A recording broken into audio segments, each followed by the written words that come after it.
Premier trophée de cette soirée, il est pour Baptiste Vieillard. L'an passé, à 16 ans, il est devenu champion du monde cadet en BMX.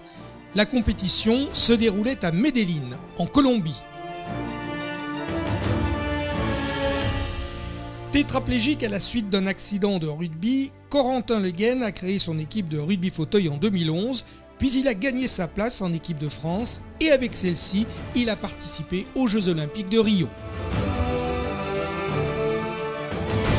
Sans bénévoles, il n'y a pas de club. Chaque année, nous mettons à l'honneur ceux qui se dévouent sans compter pour que tout fonctionne.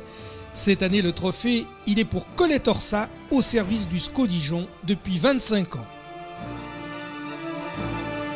Un trophée coup de cœur pour les élèves du collège d'Is-sur-Tille. Au championnat de France scolaire d'athlétisme qui se déroulait en juin dernier à Pau, les minimes ont décroché 2 podiums, dont celui de champion de France pour les garçons.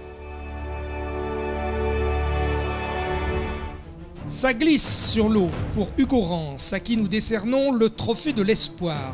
À 15 ans, Hugo s'est imposé en 2016 lors des championnats de Bourgogne, premier en slalom, premier en saut, premier en combiné, toutes catégories. Elle a été médaille de bronze à la poutre au championnat d'Europe en 2015, mais les blessures à répétition l'ont empêché de poursuivre sa progression et Claire a décidé de mettre un terme à la compétition. Cela valait bien un trophée pour lui rendre hommage. Il entraîne depuis 2012 l'équipe dijonnaise et il a permis au DFCO d'accéder à la Ligue 1. Élu meilleur entraîneur de Ligue 2 en 2014, Olivier a obtenu le trophée UNFP du meilleur entraîneur de Ligue 2 pour 2016. Ex-pensionnaire de l'ADG 21, Cyril a décroché la médaille de bronze aux Jeux Olympiques de Rio l'été dernier en catégorie de moins de 100 kg et il a ajouté à son palmarès en décembre dernier le titre de champion de France chez les plus de 100 kg. En septembre dernier, Paul Lalire est devenu champion de France du marathon. La compétition se déroulait à Tours et le Chenevelier a franchi la ligne d'arrivée en vainqueur, battant pour l'occasion son propre record personnel. Enfin, le triathlon n'a plus de secret pour la dijonnaise Isabelle Ferrer.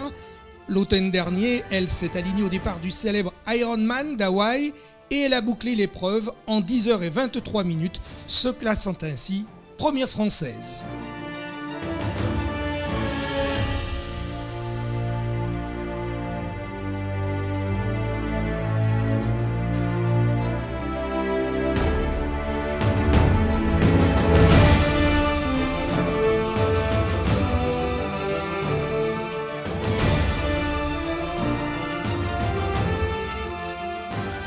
Le conseil départemental de Côte d'Or et la section Bourgogne de l'Union des journalistes de sport en France mettent donc ce soir à l'honneur toutes ces championnes et tous ces champions qui portent très haut les couleurs du département.